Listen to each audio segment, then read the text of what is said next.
Hi friends, hello, vanakkam and welcome back to our channel Akshayan Beauty Tips and Kitchen Recipes. So friends, இன்றைக்கி பார்த்திங்கன்னா ரொம்பவே டேஸ்டியான ஒரு recipe வீடியோவோட தான் வந்திருக்கேன். ஸோ இந்த ரெசிபி பார்த்திங்கன்னா வந்துட்டு காளான் வச்சு தான் நம்ம ரெடி பண்ண போகிறோம். ஸோ இந்த மஷ்ரூம் கிரேவி செய்கிறதுக்கு பார்த்திங்கன்னா இஞ்சி பூண்டு பேஸ்ட்டோ இல்லை சிக்கன் மசாலாவோ கரம் மசாலாவோ எதுவுமே தேவையில்லைங்க. வீட்டில் இருக்கக்கூடிய மினிமலிஸ்டிக்கான பொருட்களை வச்சு ரொம்பவே டேஸ்டியாக எம்மியாக செம்மையாக இருக்கக்கூடிய ஒரு காளான் கிரேவி எப்படி பண்ணுறது அப்படிங்கிறத தான் நம்ம வீடியோவில் பார்த்து தெரிஞ்சுக்க போகிறோம். இந்த கிரேவி பார்த்திங்கன்னா ஒயிட் ரைஸ், சப்பாத்தி, பூரி, இட்லி, தோசை இந்த மாதிரி பொருட்களோட செம்ம டேஸ்டியாக இருக்கும். ப்ளஸ் மிக்ஸ்டு ரைஸோடையும் பட்டையை கலப்புங்க. ஸோ இந்த காளான் கிரேவி எப்படி வீட்டில் ரெடி பண்ணுறது அப்படிங்கிறத பார்க்குறதுக்கு வாங்க வீடியோக்குள்ளே போயிடலாம். வீடியோக்குள்ளே போகிறதுக்கு முன்னாடி நீங்கள் நம்மளோட சேனலை புதுசாக பார்க்குறீங்க அப்படின்னா ப்ளீஸ் சேனலை சப்ஸ்கிரைப் பண்ண மறக்காதீங்க. சப்ஸ்கிரைப் பண்ணுறதுக்கு கீழே இருக்கக்கூடிய ரெட் கலர் சப்ஸ்கிரைப் பட்டனையும் கூட வைக்கிட்டு இருக்கக்கூடிய பெல் சிம்லையும் கிளிக் பண்ணுங்கள். ஸோ தட் உங்களுக்கு ஒரு நோட்டிஃபிகேஷன் வரும்னா எப்பப்போ வீடியோஸ் அப்டேட் பண்ணாலும் நீங்கள் அதை மிஸ் பண்ணாமல் பார்க்கலாம். சரி வாங்க இப்போது டக்குன்னு வீடியோக்குள்ளார போயிடலாம்.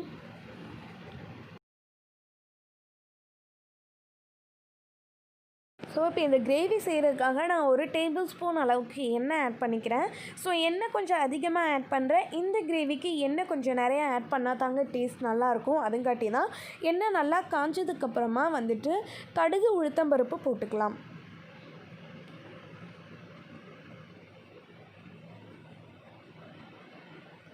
ஸோ கடுகு உளுத்தம்பருப்பு நல்லா உடஞ்சி வரணும். இது உடஞ்சி வந்ததுக்கப்புறமா வந்துட்டு நான் ஒரு கொத்து கறிவேப்பிலையை எடுத்து வச்சுருக்கேன் வாஷ் பண்ணி.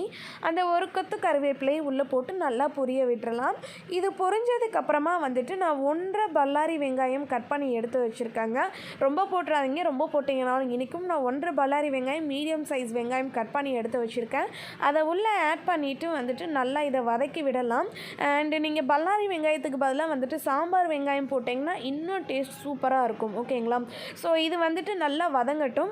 அடுப்பை மீடியம் ஃப்ளேமில் வைக்காதீங்க, ஹை ஃப்ளேமில் வைங்க. இந்த கிரேவிக்கு அடுப்பு ஹை ஃப்ளேமில் இருக்கும்போது தான் டேஸ்ட் செம்மையாக இருக்கும்.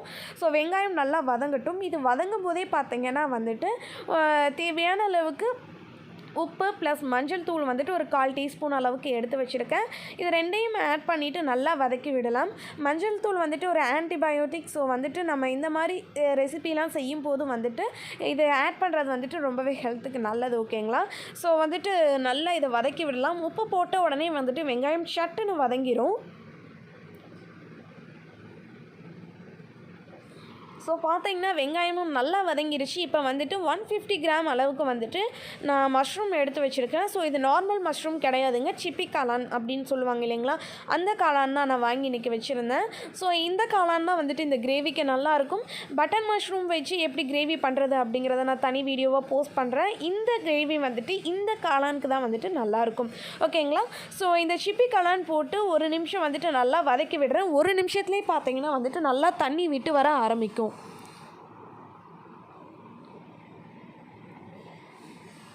ஸோ பார்த்தீங்கன்னா இப்போ நல்லா தண்ணி விட்டு வர ஆரம்பிச்சிருச்சு.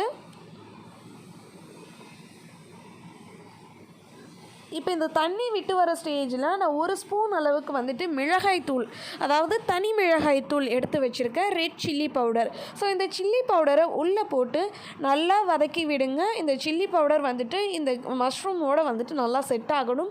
இந்த மிளகாய்த்தூள் உங்களோட காரத்துக்கு ஏற்ற மாதிரி கூட்டவோ குறைக்கவோ செஞ்சுக்கலாம். அது உங்களோட விருப்பத்தை பொறுத்தது.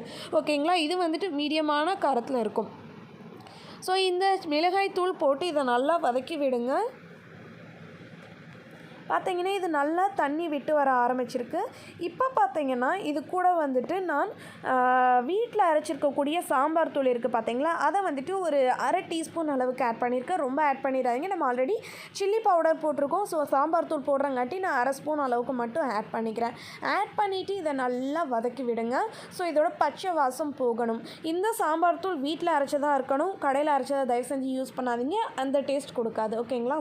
ஸோ இப்போ இது வதங்குற அளவுக்கு தண்ணி லைட்டாக ஆட் பண்ணிக்கோங்க. சும்மா ஒரு 1/4 டம்ளர் அளவுக்கு நான் தண்ணி ஆட் பண்ணிக்கிறேன், நிறைய ஆட் பண்ணிடாதீங்க. ஓகேங்களா?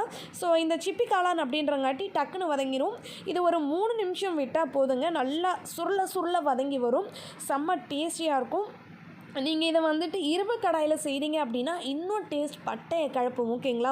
ஸோ வந்துட்டு இதை நல்லா வதக்கி விடுங்க. எண்ணெய் நல்லா பிரிஞ்சு வர ஆரம்பிச்சிருச்சு பார்த்தீங்களா? இந்த ஸ்டேஜில் விட்டுட்டு இன்னும் ஒரு 2 நிமிஷம் விட்டோம்னா போதும், ஸ்டவ் ஆஃப் பண்ணிடலாம். நான் முன்னாடியே சொன்ன மாதிரி இந்த கிரேவி வந்துட்டு ரொம்பவே சூப்பராக இருக்கும். ஒயிட் ரைஸோடு போட்டு சாப்பிட்டு பாருங்கள். ஸோ இந்த கிரேவியெல்லாம் எடுத்துகிட்டு அந்த பாத்திரத்தை வந்துட்டு லைட்டாக ஒயிட் ரைஸ் போட்டு ஒரு பெரட்டிட்டு பிளேட்டில் போட்டு சாப்பிட்டு பாருங்கள், பட்டையை கலப்பும். ஸோ இந்த கிரேவி வந்துட்டு சூப்பராக ரெடி ஆகிடுச்சு. இப்போ ஸ்டவ் ஆஃப் பண்ணிடலாம். ஸோ நான் இது ஃபுல்லாக செஞ்ச வரைக்குமே வந்துட்டு அடுப்பு மீடியம் ஃப்ளேம்லேயோ சிம்லேயோ வைக்கல, ஃபுல் அண்ட் ஃபுல் ஹை ஃப்ளேமில் வச்சு தான் பண்ணியிருக்கேன். செம்ம டேஸ்டியாக இருக்கும். கண்டிப்பாக ட்ரை பண்ணி பாருங்கள்.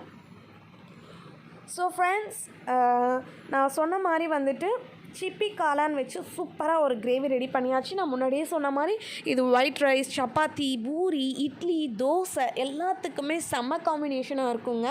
நீங்கள் இட்லிக்கு இது செய்கிறீங்க அப்படின்னா வந்துட்டு தண்ணி ஊற்றி ஒரு 2 நிமிஷம் கொதிக்க விட்டு ஸ்டவ் ஆஃப் பண்ணிடுங்க. இது வந்துட்டு செம்ம டேஸ்டியாக இருக்கும். ஸோ ஹோப்ஃபுல்லி இந்த வீடியோ உங்கள் எல்லாத்துக்கும் யூஸ்ஃபுல்லாக இருந்திருக்கும் அப்படின்னு நான் நினைக்கிறேன். உங்களுக்கு இந்த வீடியோ பிடிச்சிருந்தது அப்படின்னா லைக் பண்ணுங்கள், ஷேர் பண்ணுங்கள், அண்ட் மறக்காமல் நம்மளோட சேனலை சப்ஸ்கிரைப் பண்ணுங்கள். உங்களோட வேல்யூபிள் கமெண்ட்ஸை கீழே கமெண்ட் பாக்ஸில் லீவ் பண்ணுங்கள். நெக்ஸ்ட்டு ஒரு இன்ட்ரெஸ்டிங்கான வீடியோவோடு உங்களை நான் மீட் பண்ணுறேன். அது வரைக்கும் take care, tata, bye bye. And முக்கியமான ஒரு விஷயம் என்னன்னு கேட்டிங்கன்னா, உங்களோட ஹானஸ்டான ரிவ்யூவை வந்துட்டு கீழே கமெண்ட் செக்ஷனில் சொல்லுங்கள். நீங்கள் சொல்லக்கூடிய ஒவ்வொரு கமெண்ட்ஸும் வந்துட்டு எனக்கு ரொம்ப ரொம்ப இம்பார்ட்டண்ட். ஓகேங்களா? ஸோ உங்களோட ஹானஸ்டான ரிவ்யூவை சொல்லுங்கள். என்கிட்ட இருக்கக்கூடிய குறைகளையும் சொல்லுங்கள். நான் வந்துட்டு என்னை மாற்றிக்க ட்ரை பண்ணுறேன். அடுத்தடுத்து போஸ்ட் பண்ணக்கூடிய வீடியோஸில் வந்துட்டு நான் என்னோடய பெஸ்ட்டை கண்டிப்பாக கொடுக்குறதுக்கு வந்துட்டு ட்ரை பண்ணுறேன். ஓகேங்களா? சரி, ஓகே, பாய்.